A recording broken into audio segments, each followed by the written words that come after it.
My husband surprised me with a solitary trip to Paris. As I was getting into the taxi, our old gardener grabbed my wrist. "Ma'am, please don't go. Just trust me." I pretended to leave, but I doubled back and hid in the guest house. An hour later, a black van pulled up and I stopped breathing when I saw, "I'm glad to have you here."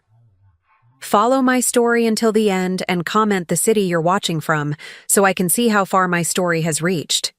I should have known something was wrong the moment I saw the black suitcase sitting by our front door. Jared had this pleased expression on his face, like a man who'd just solved a difficult puzzle, and he kept checking his watch every few minutes. After 34 years of marriage, I knew that look. It meant he was planning something, and experience had taught me that Jared's surprises rarely worked out in my favor. "Paris, Lorene," he announced, spreading his arms wide like he was presenting me with the world itself. "Just you and me, sweetheart. A second honeymoon." I stood in our kitchen, coffee mug halfway to my lips, trying to process what he'd just said. The morning sun streamed through the windows, casting golden light across the granite countertops I'd spent months choosing 3 years ago. Everything looked normal. The same yellow curtains, the same ceramic rooster collection on the windowsill, the same husband I'd been making breakfast for since 1990. But something felt different, like the air pressure had changed. "Paris?" I repeated, setting down my mug. "Jared, we can't just drop everything and go to Paris.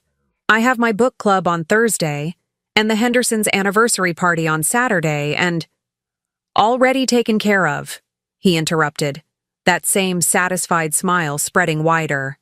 "I called Linda Henderson myself, told her you weren't feeling well and needed some time away to recover." The words hit me like cold water. "You told them I wasn't feeling well?" "Jared, there's nothing wrong with me." He waved his hand dismissively. "Just a little white lie, sweetheart. Besides, you have been looking tired lately. A trip to Paris will do you good." I wanted to argue, to point out that I felt perfectly fine, but something in his tone made me hesitate. There was an edge to his voice that I'd been hearing more often lately. Impatient, almost condescending, like he was talking to a child who didn't understand adult decisions. The taxi arrived exactly at noon. I watched from the living room window as it pulled into our driveway, its yellow paint bright against the gray December sky. My suitcase, the one Jared had packed for me while I was supposedly getting ready, sat heavy in my hand. I hadn't checked what he'd put in it. Another small surrender in a marriage full of them. "Come on, Lorene," Jared called from the doorway. "We don't want to miss our flight." I took one last look around our house. 24 years we'd lived here, ever since Jared's promotion at the insurance company had made the mortgage payments possible. Every corner held memories. The living room where we'd hosted Christmas dinners, the den where I'd spent countless evenings reading while he watched television, the kitchen where I'd learned to make his mother's pot roast recipe, even though it was too salty for my taste. As I stepped outside, the December air bit at my cheeks. That's when I saw Spencer in the side garden, kneeling beside the winter roses he'd been tending for the past 15 years. Our eyes met across the frost-covered lawn, and something passed between us. A look I couldn't quite interpret. Concern, maybe, or warning. Spencer had been our gardener since 2009, when Jared decided our yard needed professional attention. Most people saw him as just the hired help, but Spencer had become something more to me over the years. He was the kind of man who noticed things. When the roses needed extra water during a dry spell, when the gutters were clogging with autumn leaves, when I seemed particularly quiet after one of Jared's criticisms about my cooking or my housekeeping, or my failure to understand whatever point he was trying to make about politics or money or the proper way to load a dishwasher. The taxi driver was loading our bags into the trunk when Spencer suddenly stood up, brushing dirt from his knees. He walked toward us with unusual urgency, his work boots crunching on the gravel driveway. "Mrs. Holloway," he called out, his voice carrying an odd note of intensity. "Spencer," I replied, surprised by his approach. Usually he kept to himself during working hours, maintaining the professional distance that Jared preferred.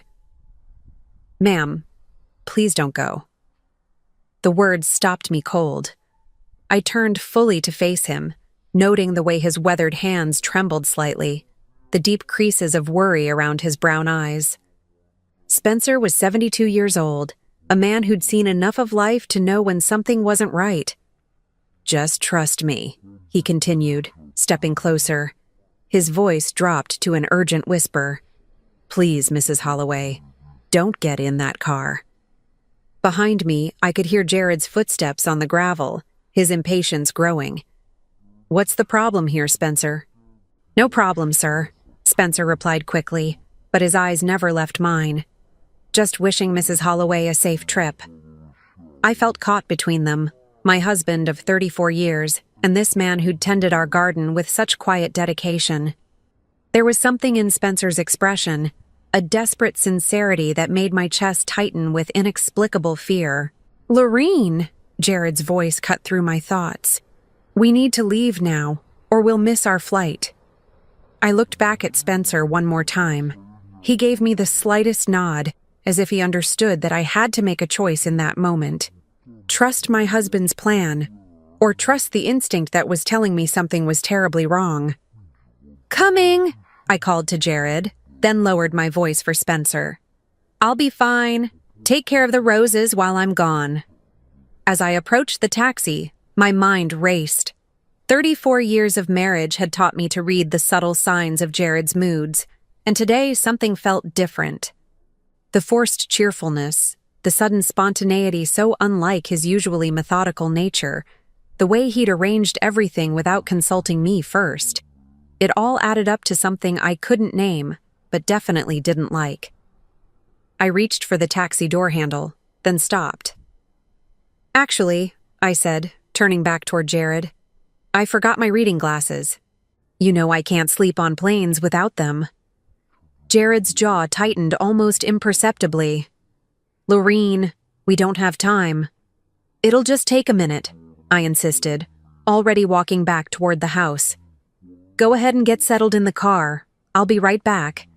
Inside, I grabbed my glasses from the nightstand, but instead of returning to the taxi immediately, I moved to the bedroom window that faced the backyard.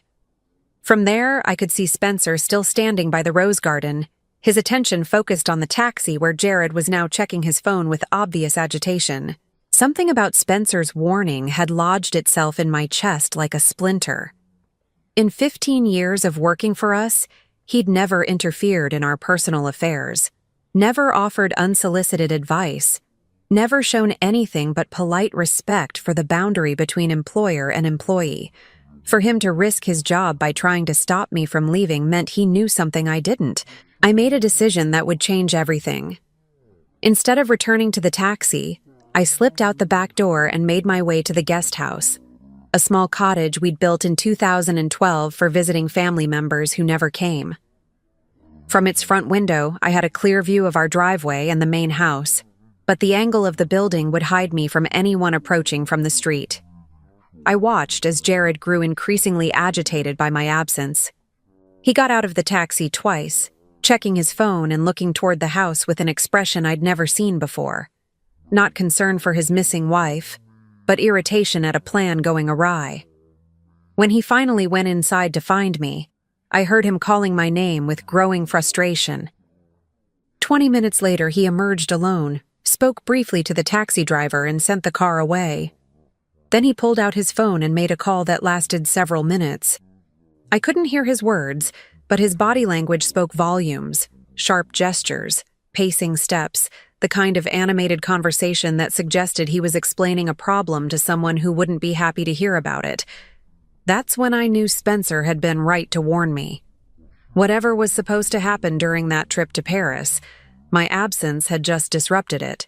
I settled into the guest house's small armchair to wait, my heart pounding with a mixture of fear and something else, a feeling I hadn't experienced in years. For the first time in decades, I had chosen to trust my own instincts over my husband's plans, and despite the terror of not knowing what I was hiding from, there was something liberating about that choice. The afternoon stretched ahead of me like an unexplored country, full of terrible possibilities and the promise of truth. An hour later, I heard the rumble of an engine in our driveway, but it wasn't the taxi returning.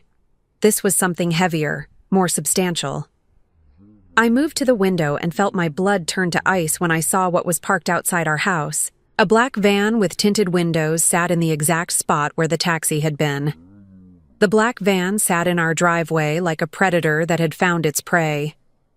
From the safety of the guest house window, I watched as two men emerged from the vehicle, both wearing dark clothes that seemed deliberately unremarkable. They moved with the kind of casual confidence that comes from having done something many times before, and that thought sent ice through my veins. The first man was tall and lean, probably in his 40s, with graying hair and the kind of forgettable face you'd pass on the street without a second glance. But it was the second man who made my breath catch in my throat. Even from a distance, I recognized the stocky build and carefully styled brown hair that Jared's best friend Marcus had been sporting since college. Marcus, who'd been the best man at our wedding, who'd spent countless evenings in our living room watching football and complaining about his ex-wife's alimony payments. Marcus, who was now walking toward my front door carrying a large black case that looked suspiciously like the kind professionals used for delicate equipment. I pressed myself against the window frame, trying to make sense of what I was seeing. Why was Marcus here when I was supposed to be on a plane to Paris with Jared? And who was the stranger with him?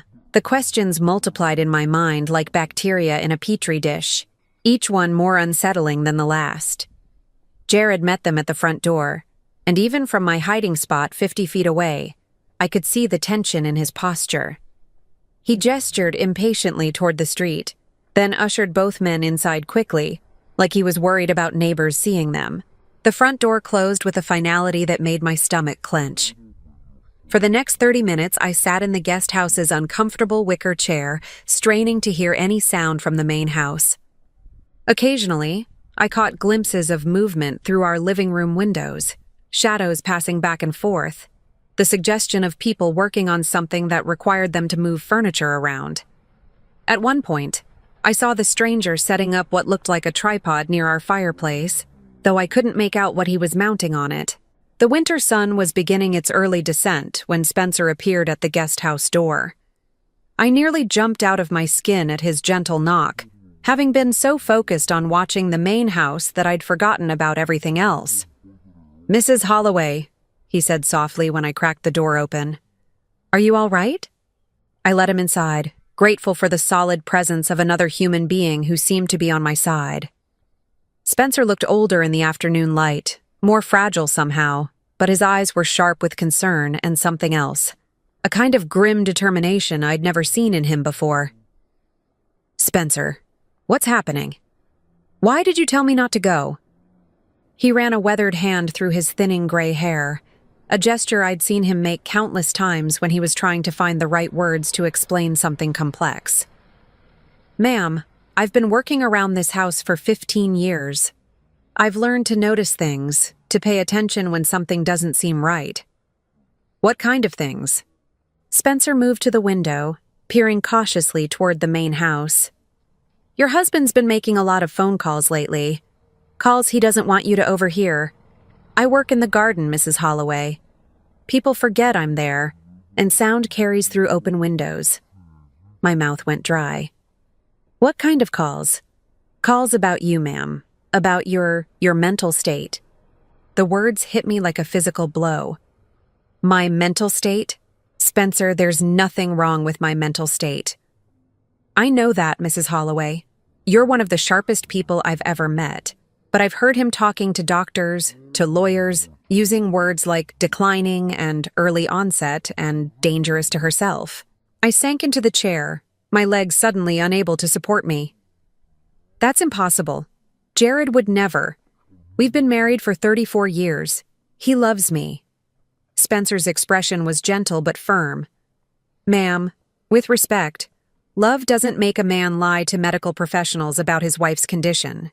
And it doesn't make him research private psychiatric facilities that specialize in long-term care for patients with diminished capacity." The room seemed to tilt around me. "Psychiatric facilities? I'm sorry, Mrs. Holloway. I know this is hard to hear."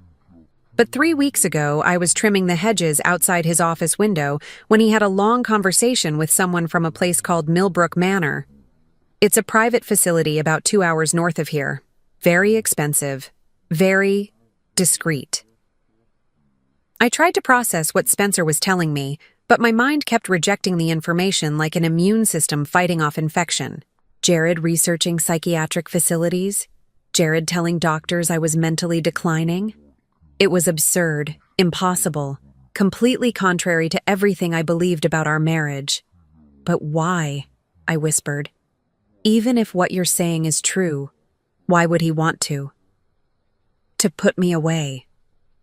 Spencer was quiet for a long moment, his attention fixed on the main house. Mrs. Holloway, you inherited a substantial amount of money when your parents died 5 years ago, didn't you? The question seemed to come from nowhere, but I nodded. $2 million.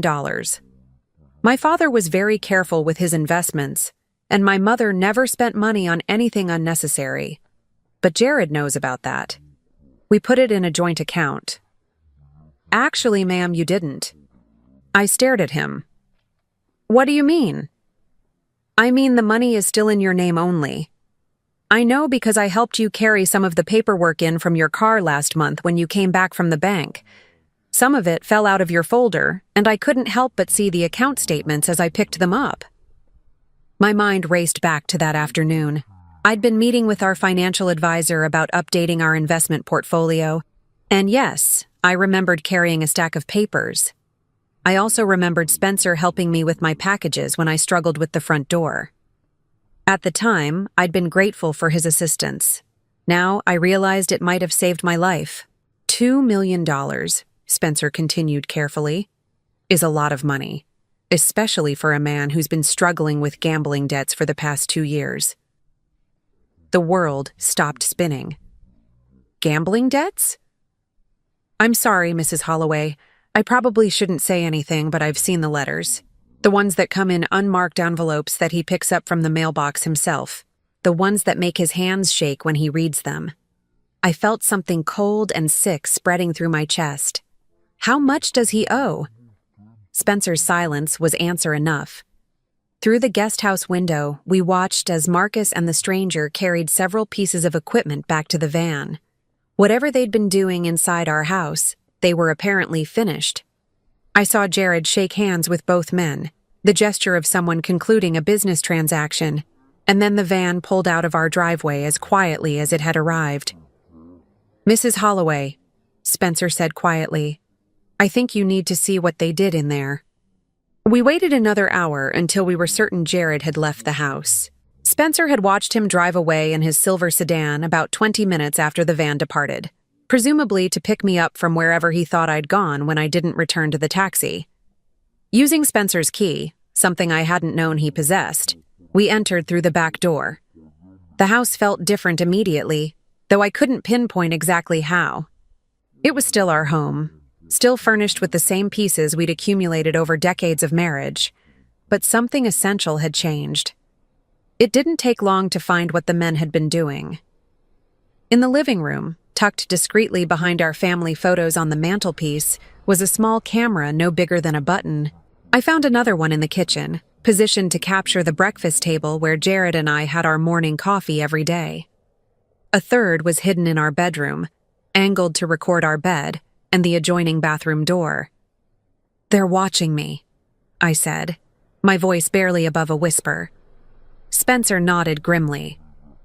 Documenting everything you do, everything you say. Building a case. A case for what? Proving you're not competent to manage your own affairs. In Jared's office, Spencer showed me something that made my blood run cold.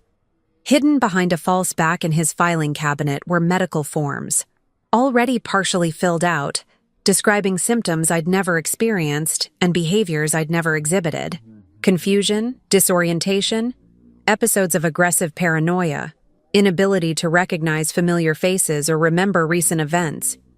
All of it lies, all of it written in Jared's careful handwriting. He's been planning this for months, I realized, sinking into his desk chair. The trip to Paris, It was supposed to be when I disappeared, wasn't it? When I got lost and confused in a foreign country, proving that I couldn't take care of myself anymore. Spencer's expression was grim. And then he'd have legal grounds to have you declared incompetent, with power of attorney over your finances and the authority to make decisions about your care. I thought about the psychiatric facility Spencer had mentioned, the expensive and discreet Millbrook Manor, a place where inconvenient wives could be tucked away while their husbands gained access to $2 million inheritances. A place where a woman could disappear completely, legally and permanently, while the world believed she was receiving the best possible care for her tragic condition. The man I'd loved for 34 years, the man I'd made breakfast for every morning and dinner for every night, the man who'd held my hand at my parents' funerals and promised to love me in sickness and in health, had been systematically planning to erase me from my own life. As I sat in his office, surrounded by the evidence of his betrayal, I felt something shift inside me. The fear was still there, cold and sharp in my chest, but it was joined by something else now, something harder and more dangerous. Jared thought he was dealing with a confused old woman who could be easily manipulated and discarded.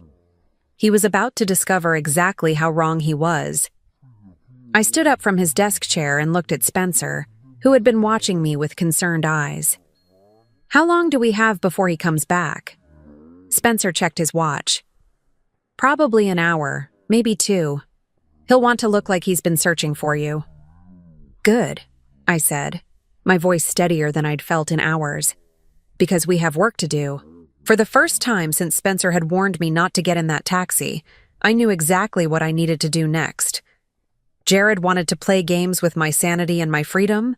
Fine. But this time, I was going to be the one making the rules. The sound of Jared's car pulling into the driveway sent Spencer and me scrambling back to the guest house like conspirators fleeing a crime scene. We made it just as the front door slammed with enough force to rattle the windows, followed by Jared's voice calling my name with an edge of panic that would have seemed genuine if I hadn't spent the last 2 hours discovering what kind of man I'd really been married to. "Lorene! Lorene, where are you?" "There." From the guest house window, I watched my husband of 34 years pace our front porch, his cell phone pressed to his ear. Even from a distance, I could see the agitation in his movements, the way he ran his free hand through his thinning hair, the sharp gestures he made while talking to whoever was on the other end of that call. "He's reporting to someone," Spencer observed quietly, standing beside me at the window. "Probably the same people who sent that van." I felt a chill that had nothing to do with the December air seeping through the guest house walls. The idea that strangers were involved in whatever Jared was planning made everything infinitely more terrifying. This wasn't just a husband with gambling debts trying to access his wife's inheritance. This was organized, professional, systematic. "Spencer," I said, my voice barely above a whisper, "how long have you known about the phone calls?" He was quiet for a moment, his weathered face thoughtful. "The first one I overheard was about 3 months ago. Mr. Jared was in his office with the window cracked open. It was one of those warm October days, you remember? I was raking leaves right underneath, and I heard him talking to someone about accelerating the timeline. 3 months. While I'd been planning our Thanksgiving dinner and ordering Christmas gifts for the grandchildren I'd probably never see again, Jared had been plotting my destruction with the methodical precision of a man planning a business merger. What exactly did he say? Spencer's expression grew even more troubled. He said the documentation needed to be more comprehensive, that he needed evidence of episodes, not just paperwork. He kept saying things like, behaviors that can't be explained away, and witnesses who would testify if necessary. The words hit me like physical blows. Episodes, witnesses, testify. This wasn't just about stealing my money. This was about erasing me completely, turning me into a cautionary tale about a woman who'd lost her mind and needed to be protected from herself. "There's more," Spencer continued reluctantly. "About 6 weeks ago, I heard him talking to someone about medications. natural supplements that could cause confusion, memory problems, things that wouldn't show up on standard blood tests. My hand flew to my throat as the implications crashed over me. The vitamins. Ma'am?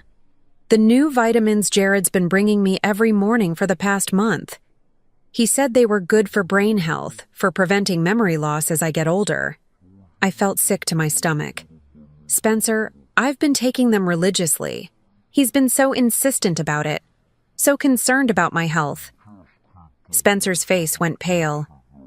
Mrs. Holloway, have you been feeling different lately? More tired than usual? Having trouble concentrating? I thought back over the past several weeks, forcing myself to really examine how I'd been feeling instead of dismissing the symptoms as normal signs of aging. There had been mornings when I felt foggy, afternoons when I couldn't quite remember what I'd done with my keys, or whether I'd already watered the plants. Small things that I'd attributed to getting older. But now... He's been drugging me, I said, the words coming out flat and emotionless because the alternative was screaming. My own husband has been slowly poisoning me to make me seem confused and forgetful. Through the window, I could see Jared ending his phone call and heading back into the house. A few minutes later, lights began coming on throughout our home as he searched for me, calling my name with increasing desperation. We need to get back inside before he calls the police, I told Spencer. If he reports me missing, this whole thing could spiral out of control. Spencer nodded, but his expression was worried. Mrs. Holloway, what are you going to tell him? He's going to want to know where you've been. I had been thinking about that exact question for the past 30 minutes, and I'd come to a conclusion that surprised me with its clarity. I'm going to tell him the truth, or at least a version of it. Ma'am? I'm going to tell him that I suddenly felt dizzy and confused when we got to the airport, that I couldn't remember why we were going to Paris or even where Paris was, that I panicked and took a taxi home, but I've been sitting in the guest house for the past few hours trying to piece together what happened to me. Spencer stared at me. You're going to pretend to have the symptoms he's been trying to create. Exactly. If Jared thinks his plan is working ahead of schedule, he might get careless, reveal more than he intends to. And meanwhile, we document everything. It was a dangerous game, pretending to lose my mind while secretly maintaining perfect clarity. But it was the only way I could think of to stay one step ahead of whatever Jared was planning. If he believed I was already showing signs of serious mental decline, he might accelerate his timeline, and in doing so, make mistakes that would expose the full scope of his conspiracy. Spencer and I agreed that he would continue working in the garden as if nothing had happened, keeping his eyes and ears open for any further developments. Meanwhile, I would return to the house and begin the most challenging performance of my life. I found Jared in our bedroom, sitting on the edge of our bed with his head in his hands. When I knocked softly on the doorframe, he looked up with an expression of such relief that for a moment, I almost forgot what I'd discovered about him. Lorene! Thank God, where have you been? I've been worried sick. I let my voice trail off, adding a note of confusion that wasn't entirely feigned. Jared, I don't understand what happened. We were at the airport, and suddenly I couldn't remember why we were there. He stood up quickly, crossing the room to take my hands in his. His touch felt different now, not comforting, but calculating. What do you mean, sweetheart? Paris, I said, shaking my head as if trying to clear it. You kept saying we were going to Paris, but I couldn't remember booking a trip. I couldn't remember wanting to go anywhere. And then when we got to the airport, I looked at all those people and all those signs, and I got so scared. Jared's eyes sharpened with what looked like professional interest. Scared of what? I don't know. Everything. Nothing. I felt like I was in a place I'd never seen before, surrounded by strangers, and I couldn't understand why you were trying to make me get on an airplane. I sat down heavily on our bed, putting my head in my hands. I took a taxi home, but then I couldn't remember where I'd put my house keys. I've been sitting in the guest house all afternoon, waiting for you to come home and explain what's happening to me. The silence that followed was so complete I could hear the grandfather clock ticking in the hallway downstairs. When I looked up, Jared was staring at me with an expression I'd never seen before. Not concern or love or even confusion, but something that looked almost like satisfaction. "Sweetheart," he said, his voice taking on the gentle, patronizing tone people use with small children or very sick people. "I think you might be more tired than we realized. Maybe we should make an appointment with Dr. Morrison, have him take a look at you." Dr. Morrison, who had been our family physician for the past 15 years, and who would undoubtedly find nothing wrong with me because there was nothing wrong with me. Which meant Jared was planning to take me somewhere else, to one of the doctors Spencer had mentioned, the ones who specialized in finding problems that didn't exist. "Do you think that's necessary?" I asked, letting a note of fear creep into my voice. "Maybe I just need some rest." "Maybe," Jared agreed, but I could see the wheels turning behind his eyes. "But Laureen, what you're describing, the confusion, the memory problems, the disorientation, these could be signs of something serious. Something serious, like early onset dementia or Alzheimer's, or any number of conditions that would require long-term specialized care. The kind of care provided by expensive private facilities like Millbrook Manor." "I'm scared, Jared," I said. And for once, I didn't have to fake the emotion in my voice. He sat down beside me and put his arm around my shoulders, pulling me close in what should have been a comforting gesture. Instead, it felt like being embraced by a snake. "Don't be scared, sweetheart. I'm going to take care of everything. I'm going to make sure you get the best possible help." The best possible help. Not the help I needed because I didn't need any help. The help he needed me to have, which was an entirely different thing. That night, I lay awake beside the man I'd shared a bed with for over 3 decades, listening to his steady breathing and planning my next move. Every few hours, I heard the soft click of our bedroom door opening and closing, followed by the whispered sound of footsteps in the hallway. Jared was checking on me, making sure I was still there, still under his control. Around 3 in the morning, I heard him talking quietly on the phone in his office downstairs.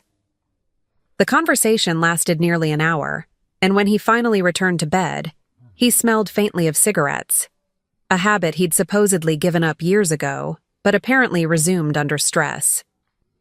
In the darkness, I began to understand the true scope of what I was dealing with. This wasn't just a husband trying to steal his wife's inheritance. This was a carefully orchestrated campaign designed to strip me of everything that made me human, my autonomy, my dignity, my very identity. And if Spencer hadn't warned me, if I'd gotten on that plane to Paris, I would have walked straight into a trap that would have destroyed my life completely.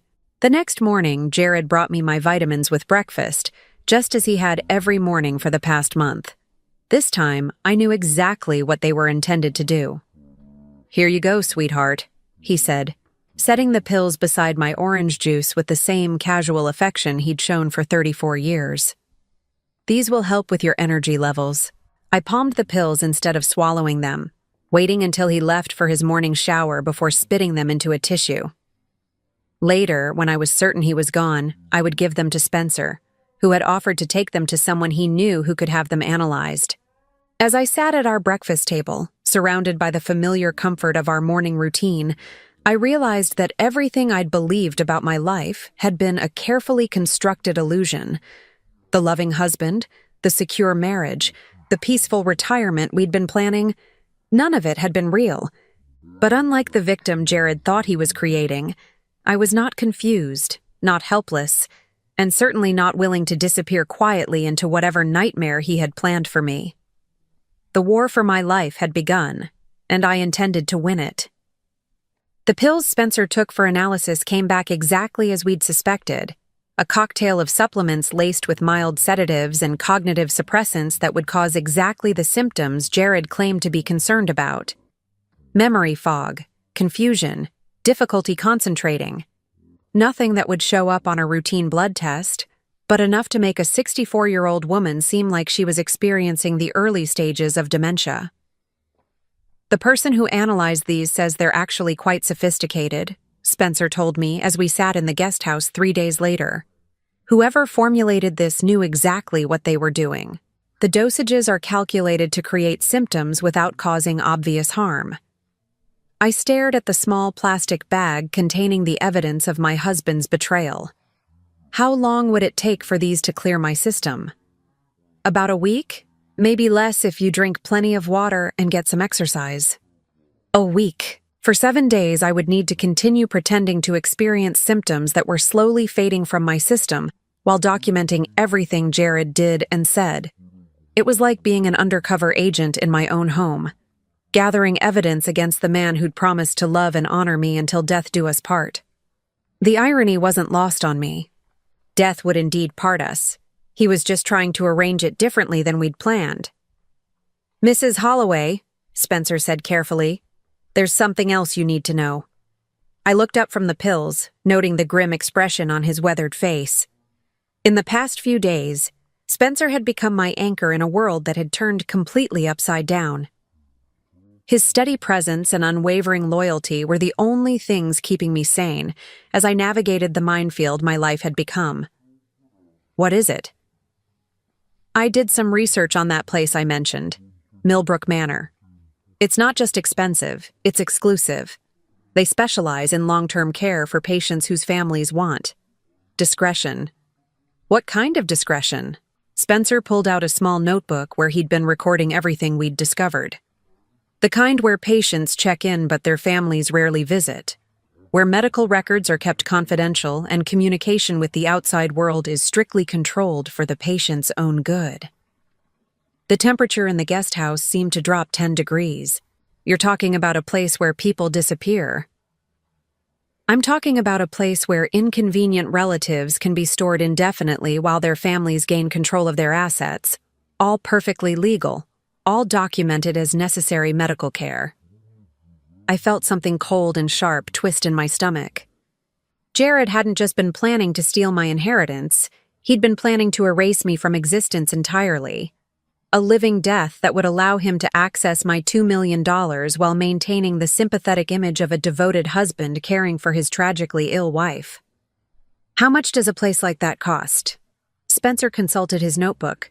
"About $8,000 a month for basic care. More if the patient requires special handling or additional security measures." $8,000 a month. Even with my inheritance, that would add up quickly. Unless Jared was planning for my stay to be relatively short. The thought made my hands shake as I considered the implications. Perhaps the plan wasn't just confinement. Perhaps it was something far worse, disguised as natural deterioration in a patient with advancing dementia. "Spencer, I need you to help me with something." "Anything, Mrs. Holloway." "I need to search Jared's office more thoroughly. If he's been planning this for months, there has to be more documentation. Financial records, correspondence, maybe even a timeline." Spencer nodded. "He goes to his poker game every Thursday night. Stays out until at least midnight." Thursday night. 2 days away. It would give me time to prepare, to think through exactly what I was looking for and how to find it without leaving any trace of my search. That afternoon, I continued my performance as a confused and frightening wife. When Jared came home from work, I met him at the door with a story about forgetting how to use the washing machine, standing in the laundry room for an hour trying to remember which button to push. "It's okay, sweetheart," he said, his voice full of practiced patience. "These things happen. Why don't you let me handle the laundry from now on?" Another small surrender of independence. Another piece of evidence that I couldn't manage basic household tasks. I wondered how many of these moments he was documenting, building his case piece by piece. "Jared," I said, letting my voice tremble slightly. "I'm scared. What's happening to me?" He guided me to the living room sofa, settling beside me with the kind of tender concern that would have melted my heart a week ago. Now it made my skin crawl. "I've been thinking about that, Lorene. I made an appointment for you with a specialist. Dr. Harrison comes highly recommended for patients with memory issues." "Dr. Harrison, not Dr. Morrison."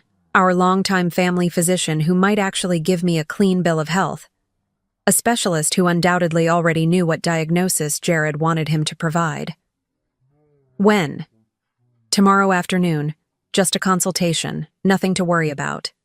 Tomorrow.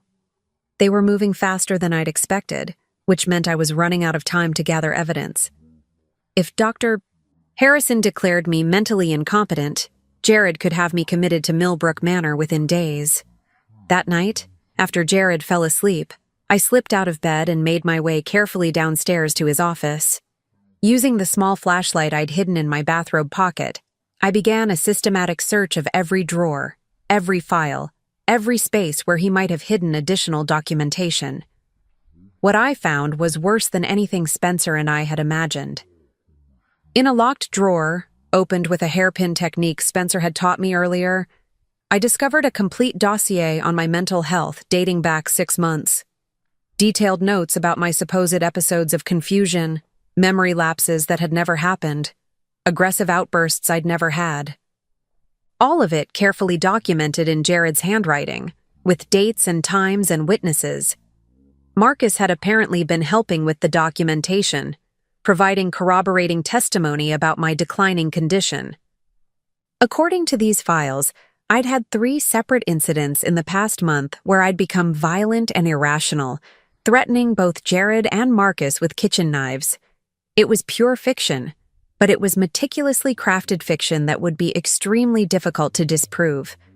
I found correspondence with Millbrook Manor going back 4 months, including a detailed care plan and financial arrangements.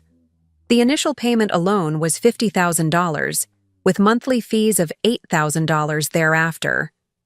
Jared had already signed the contracts, but it was the file labeled Timeline that made my blood run cold. Phase 1.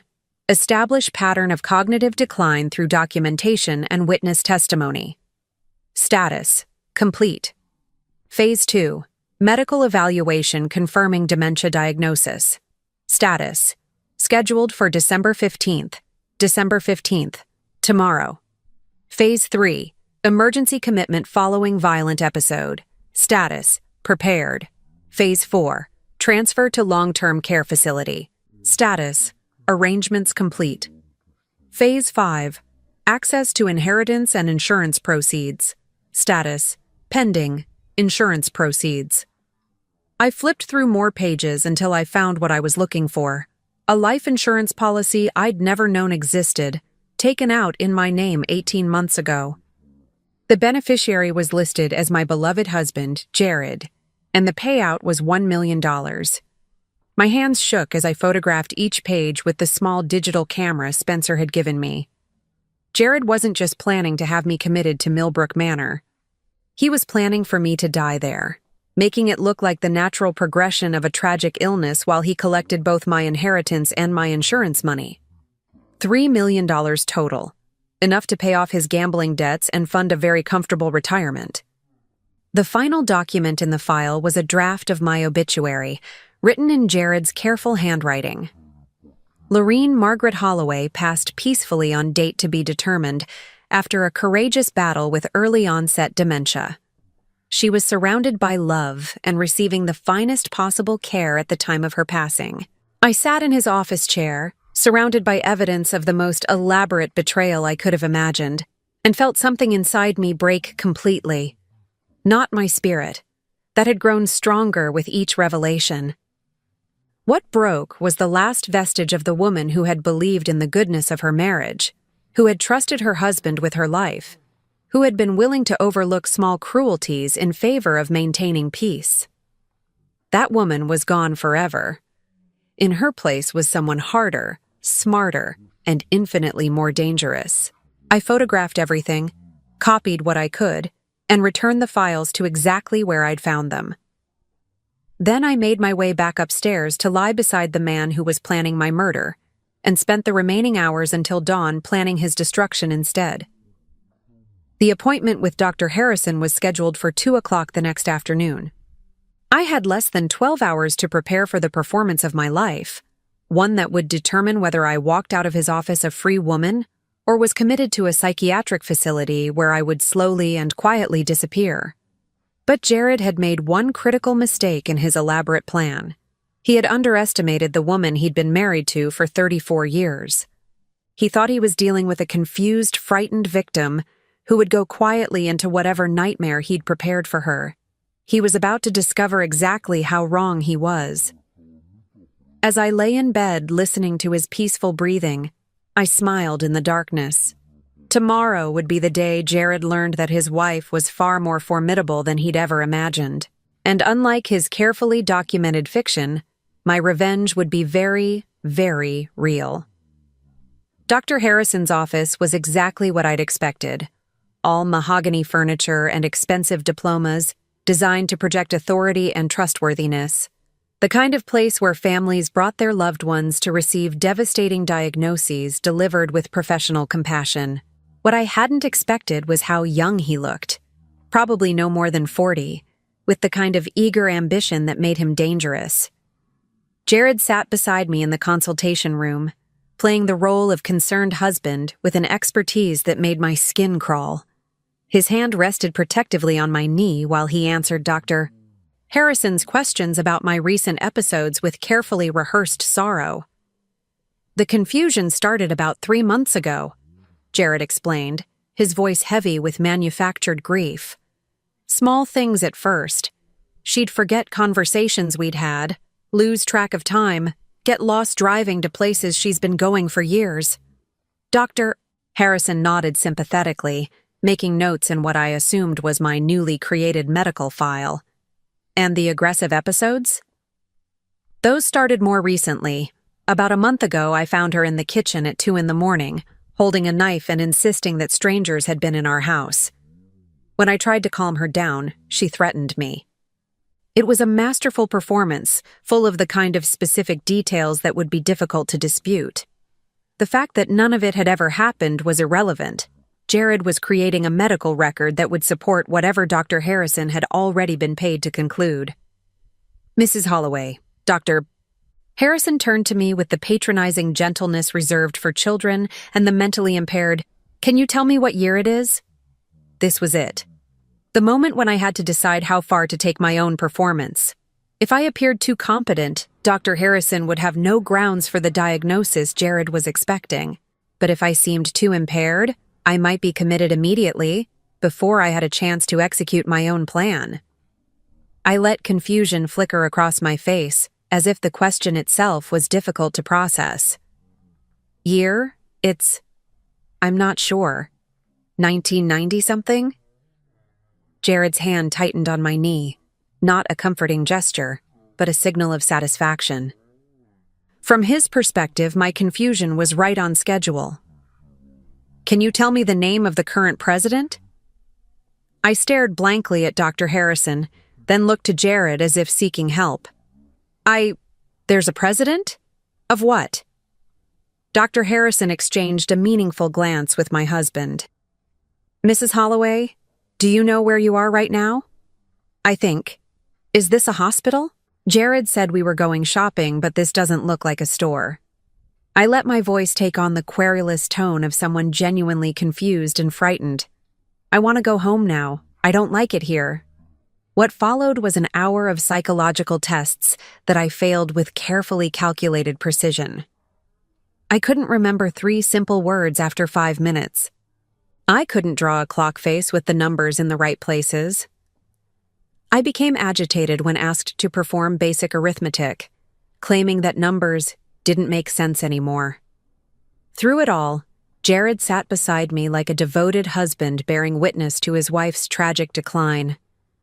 He provided additional details about my condition when prompted, each one more damaging than the last. According to him, I'd been wandering the neighborhood at night, forgetting to turn off appliances, becoming violent when corrected about obvious mistakes. The hardest part, Jared told Dr. Sao, Harrison while I sat staring vacantly at the wall, is that she still has moments of clarity, times when she seems almost like her old self. But they're getting rarer. Dr. Harrison nodded knowingly. That's very typical of early-stage dementia. The progression isn't always linear. Early-stage dementia. There it was. The diagnosis that would destroy my life, delivered with the same casual professionalism someone might use to discuss the weather. "What are our options?" Jared asked, his voice carefully modulated to suggest a man grappling with impossible choices.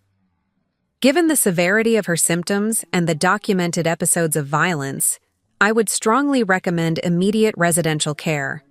Patients at this stage often benefit from a structured environment with 24-hour supervision. "You mean a nursing home?" "Something more specialized. There's an excellent facility called Millbrook Manor that deals specifically with cases like your wife's. They have experience with patients who exhibit aggressive tendencies alongside cognitive decline." I felt a chill of genuine terror as the trap closed around me with surgical precision. Everything was proceeding exactly according to Jared's timeline. In less than an hour, Dr. Harrison would sign commitment papers that would give Jared legal authority to have me transported to Millbrook Manor against my will. But I had one advantage that neither of them knew about: the small digital recorder hidden in my purse, documenting every word of their conspiracy. "Doctor," I said suddenly, my voice taking on a note of desperate clarity that made both men turn toward me.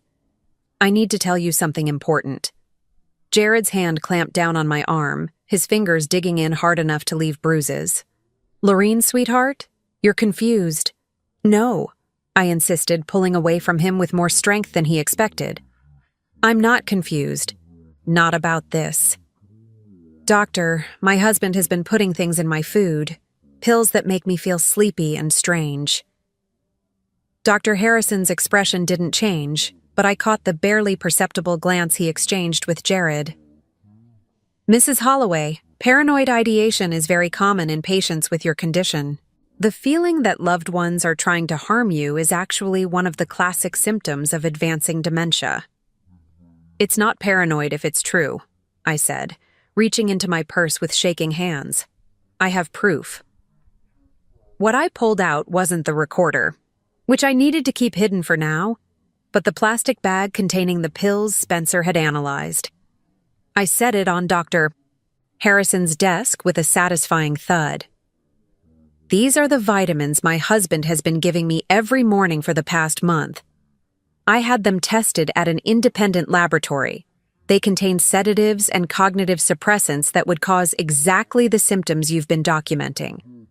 The silence that followed was so complete I could hear the air conditioning humming in the walls. Jared's face had gone white, while Dr. Harrison stared at the pill bag as if it were a venomous snake. "Lorene," Jared said carefully, "where did you get those pills tested? You've been at home with me every day." "Not every day, Jared. Not every hour. And I haven't been as confused as you thought I was." I stood up from my chair, feeling steadier and more clear-headed than I had in months. The fog that had been clouding my thoughts for weeks was finally lifting, replaced by a crystalline clarity that made everything sharp and bright. "Dr. Harrison," I continued, "I'm curious about something. How much did my husband pay you to provide a specific diagnosis today? And how long have you been working with Millbrook Manor to provide them with patients whose families want them? Disappeared?" Dr. Harrison's professional composure cracked for just a moment, long enough for me to see the guilt and fear underneath. "Mrs. Holloway, I think you're having another episode. Perhaps we should continue this evaluation another time, when you're feeling more settled." "I'm feeling perfectly settled, thank you. What I'm not feeling is patient." I opened my purse again and this time pulled out the small digital recorder, setting it beside the pill bag on his desk. "I've been recording this entire conversation, doctor. Every word. Including your recommendation to commit me to a facility that you have a financial relationship with, based on a diagnosis you made before ever meeting me." Jared lunged for the recorder, but I was faster, snatching it back and holding it against my chest. 34 years of marriage, Jared, and I never once saw you move that quickly for anything that didn't benefit you directly. "Lorene, you don't understand what you're doing. You're sick. You need help. The only thing I need help with is getting away from you." I turned back to Dr. Harrison, who was now looking extremely uncomfortable in his expensive leather chair. I wonder what the medical licensing board would think about a psychiatrist who accepts bribes to provide false diagnoses, or what the police would say about a conspiracy to commit fraud and unlawful imprisonment. Dr. Harrison cleared his throat nervously. Mrs. Holloway, I think there's been some misunderstanding. Your husband brought you here because he's genuinely concerned about your welfare. No one is trying to hurt you. Really? Then explain this. I reached into my purse one final time and pulled out photocopies of the documents I'd found in Jared's office. The timeline, the correspondence with Millbrook Manor, and the life insurance policy I'd never known existed. Explain why my husband has been documenting fictional episodes of violence and confusion for the past 6 months. Explain why he's already signed contracts with Millbrook Manor and paid a $50,000 deposit for my long-term care. And most importantly, explain why he took out a $1 million life insurance policy on me 18 months ago without my knowledge or consent. I spread the documents across Dr. Harrison's desk like a poker player revealing a royal flush. This isn't about my mental health, gentlemen. This is about murder disguised as medical care. The room erupted into chaos. Jared started shouting that I was delusional, that I'd somehow fabricated the documents during one of my confused episodes. Dr. Harrison tried to maintain his professional demeanor while clearly calculating how quickly he could distance himself from whatever Jared had gotten him involved in. But I wasn't finished yet. I had one more card to play. Spencer, I called loudly toward the closed office door. A moment later, my faithful gardener entered the room, followed by 2 people I'd never seen before. A woman in her 50s wearing a badge that identified her as a social worker, and a man in a police uniform. Mrs. Holloway called us 3 days ago, the social worker explained to the stunned men. She was concerned that someone was trying to have her committed against her will for financial gain. We've been investigating her claims. The police officer stepped forward. Dr. Harrison, we need to speak with you about your relationship with Millbrook Manor and the suspicious number of emergency commitments you've processed in the past year. I watched as the carefully constructed web of lies and corruption began to unravel around Jared and his co-conspirators. 34 years of marriage had taught me to read my husband's expressions, and what I saw now was pure panic as he realized that his victim had become his hunter.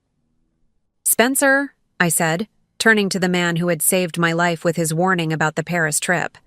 I believe we can go home now. As we left Dr. Harrison's office, I could hear Jared shouting my name behind us, his voice no longer filled with false concern, but with the raw desperation of a man watching his carefully planned future disappear. I didn't look back. After 34 years, I was finally moving forward. 6 months later, I stood in the garden of my new home, watching Spencer plant roses in soil that belonged to me alone. The house was smaller than the one I'd shared with Jared for 24 years, but every corner of it was honest. No hidden cameras, no secret documents, no medications disguised as vitamins. Just a peaceful cottage on 3 acres of land, 40 miles from the city where I'd nearly lost everything. The legal proceedings had taken 4 months to resolve completely. Jared was sentenced to 8 years in federal prison for conspiracy to commit fraud, insurance fraud, and attempted unlawful imprisonment. Dr. Harrison lost his medical license and received 5 years for his role in what the prosecutor called a systematic scheme to defraud elderly patients and their families. Marcus, Jared's supposed best friend and co-conspirator, pleaded guilty to lesser charges in exchange for testimony against the others. It turned out that Marcus wasn't just helping Jared document my fictional episodes of dementia. He was part of a larger network that specialized in targeting wealthy, older adults for elaborate financial scams. The investigation that followed my case uncovered 12 other victims over the past 3 years, all of them women over 60 who had been systematically drugged, gaslighted, and committed to expensive private facilities while their assets were transferred to family members or caregivers. Some of them had died at Millbrook Manor under suspicious circumstances that were being investigated by federal authorities. I testified at every trial, telling my story with the same clarity and precision I'd used to document Jared's conspiracy. The prosecutors called me an ideal witness, calm, credible, and impossible to discredit because of the meticulous evidence I'd gathered. What they didn't understand was that testifying wasn't difficult for me because I was no longer afraid. Fear belonged to my old life, to the woman who had trusted too easily and questioned too little. The woman I'd become was someone different entirely. "Mrs. Holloway," Spencer called from the garden, "these roses should bloom beautifully next spring. The soil here is much better than what we had at the old house." I smiled, enjoying the casual way he said "we," as if there had never been any question that he would come with me when I moved. After the trials ended, I'd offered Spencer a position as my estate manager, with a salary of $3,000 a month and a small cottage on the property for his own use. It was the first time in my adult life that I'd made a major decision without consulting anyone else, and it felt like the most natural thing in the world. Spencer had become more than an employee. He was my closest friend, my confidant, and the person who had literally saved my life by warning me not to get on that plane to Paris. Without his intervention, I would have walked straight into Jared's trap and disappeared as completely as if I'd never existed. "The roses will be lovely," I agreed, settling into one of the wicker chairs I'd placed on the back patio. "But I think what I enjoy most about this garden is that it belongs to us." Spencer paused in his planting, understanding immediately what I meant. This wasn't a garden maintained for someone else's pleasure, designed to impress neighbors or increase property values. This was a space where we could grow whatever we wanted, however we wanted, without anyone's permission or approval. The financial settlement from Jared's crimes had been substantial. The court awarded me full restitution for the money he'd stolen, plus punitive damages for emotional distress. My inheritance was intact, supplemented now by the proceeds from selling our old house and everything in it that I didn't want to keep.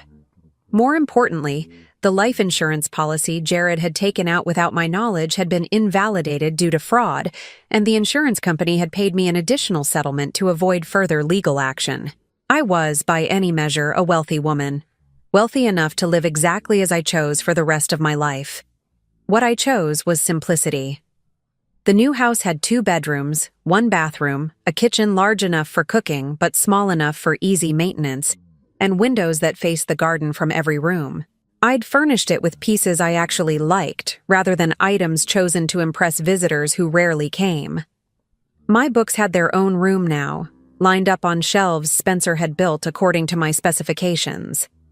I kept very few reminders of my previous life. The wedding photos were gone, of course, along with most of the expensive furniture and decorative objects that had cluttered our old home. What I'd kept were the things that had belonged to me before my marriage: my grandmother's china, my father's books, my mother's jewelry. Objects that connected me to the person I'd been before I became half of a couple that had never been as real as I'd believed. The mailbox at the end of my driveway bore only my name now, Laureen Holloway.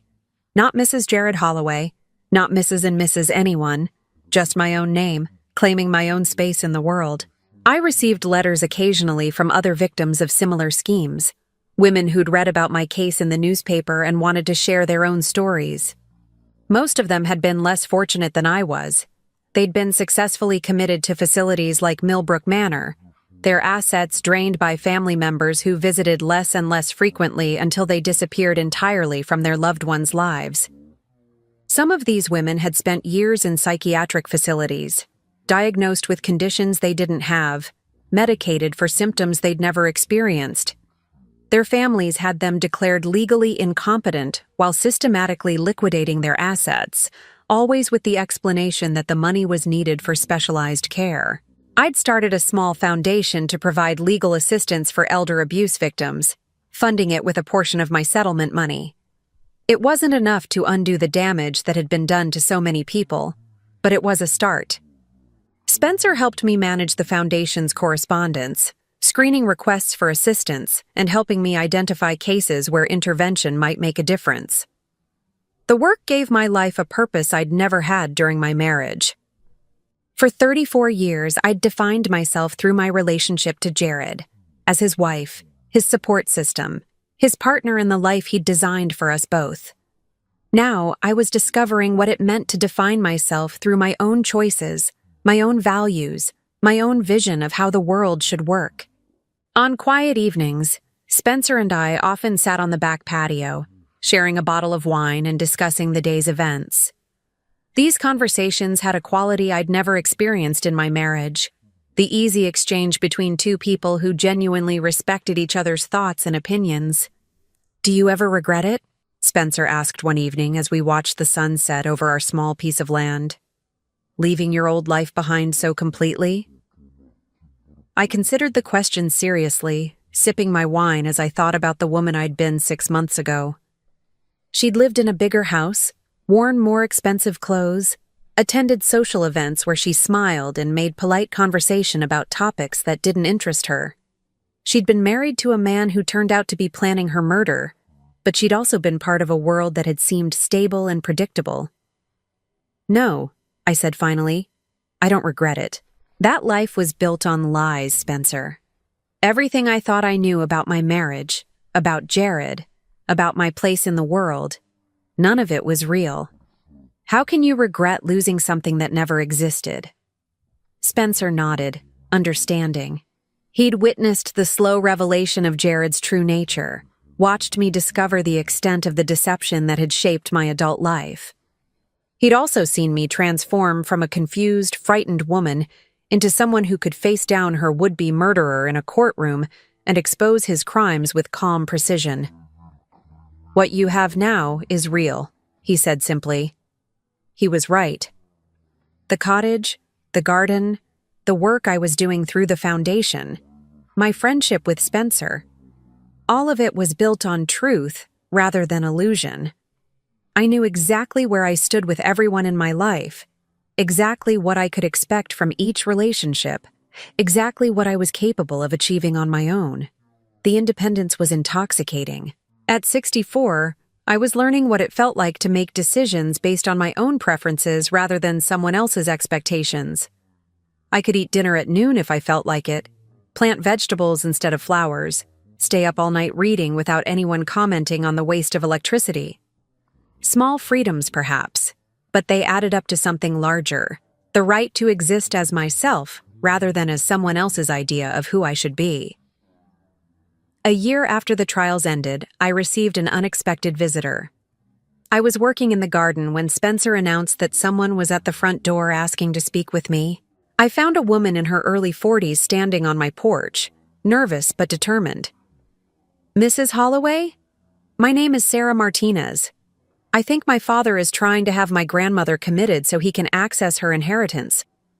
I read about your case in the newspaper, and I was wondering if you might be able to help me."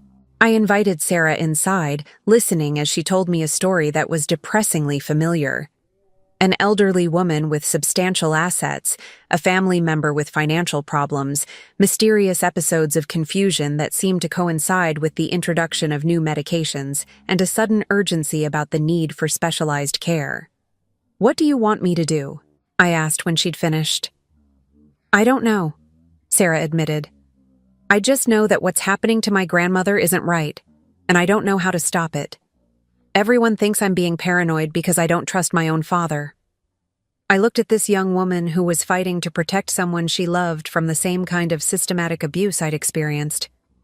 She reminded me of myself in those terrifying days after Spencer's warning, when I'd known something was wrong but hadn't understood the full scope of what I was dealing with. "The first thing you need to understand," I told her, "is that you're not paranoid. If your instincts are telling you something is wrong, trust them. The second thing you need to know is that you're not alone." Over the next several hours, I walked Sarah through everything I'd learned about elder abuse schemes, how they worked, what documentation to look for, which professionals to trust, and most importantly, how to protect her grandmother while gathering evidence of the abuse. When she left that evening, Sarah had a plan of action and my promise of support through the foundation. 6 months later, she called to tell me that her father was in jail and her grandmother was safe, living in her own home with Sarah as her legal guardian. These victories became the currency of my new life. Each person we helped, each scheme we exposed, each family we kept together, felt like a small act of rebellion against the kind of evil that had nearly destroyed me. I couldn't undo what had been done to me, but I could use my experience to prevent the same thing from happening to others. Spencer and I developed a routine that suited us both. Mornings in the garden, afternoons working on foundation business, evenings reading or talking or simply enjoying the peace of our shared space. We traveled occasionally, trips to visit other elder abuse victims, conferences on legal advocacy, sometimes just weekend getaways to places we'd always wanted to see. I was happier at 65 than I'd ever been at 35, or 45 or 55. The contentment wasn't based on any external validation or relationship status. It came from the simple satisfaction of living authentically, of using my time and resources for purposes that mattered to me, of existing in the world as myself rather than as someone else's creation. On the second anniversary of the day Spencer had warned me not to go to Paris, we held a small celebration in the garden. Just the two of us, a bottle of good wine, and a toast to the life we'd built together, not as romantic partners, but as two people who had chosen to face the world honestly and help each other along the way. To second chances, Spencer said, raising his glass. To first chances, I corrected. To finally getting the chance to live the life I was meant to have. As the sun set over our roses, I thought about the woman I'd been 2 years ago, confused, frightened, trusting in people who wanted to destroy her. That woman was gone now. Not because she'd been murdered as Jared had planned, but because she'd transformed into someone stronger, wiser, and infinitely more dangerous to those who preyed on the vulnerable. I had survived, I had thrived, and I had made sure that others would have the same chance. It was, I thought, a life worth living. Now I'm curious about you who listened to my story. What would you do if you were in my place? Have you ever been through something similar? Comment below. And meanwhile, I'm leaving on the final screen 2 other stories that are channel favorites, and they will definitely surprise you. Thank you for watching until here.